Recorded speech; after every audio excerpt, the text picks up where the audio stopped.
好，咁各位前輩、各位朋友，大家好。咁我係岑婉華啦，香港現代水墨畫會嘅講師之一。咁今日我哋非常榮幸啦，邀請到知名嘅藝術家高文娟小姐咧，係為我哋示範嘅。咁我哋有一輪熱烈嘅掌聲歡迎佢。咁高文娟咧就係、大家其實可能都已經好認識㗎啦，不過咧我都即係嘥少少時間，好簡單咁介紹下高文娟老師嘅背景啦。咁係80年代喺香港理工畢業㗎啦。咁然後咧就係佢係一個攞咗一個工業設計嘅學位咧。咁然後咧喺80年代咧就獲得註冊嘅英國皇家設計美術專業資格嘅。咁然後咧就係跟住喺港大專業進修學院咧係攞到個中國嘅繪畫文憑。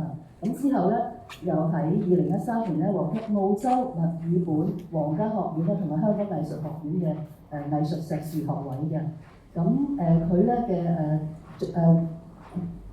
嘅作品咧，而家咧我哋咧都好喺呢一個角度睇到嘅，就喺我呢個方向啊。咁我欣賞下佢兩個時期嘅唔同嘅水墨嘅作品啦。咁高老師咧亦都係全球水墨大展2020嘅評審委員啦。咁而家仲係中國畫學會香港秘書長、中國美術家協會嘅會員、中國女畫家協會嘅理事、香港藝術發展局嘅視覺藝術評審員、香港美協嘅理事等等嚇。咁咧就因為時間關係咧，就係太多精彩嘅成就啦，咁我未必可以係喺咁短嘅時間裏邊同大家分享。咁我哋而家就交時間俾高老師，佢將會同我大家示範一啲寫生嘅。咁或者由高老師自己講講你嘅示範啦。多謝岑老師各位早晨，好多謝你哋今日咧冒住咁大雨風雨都可以出席支持呢個示範活動。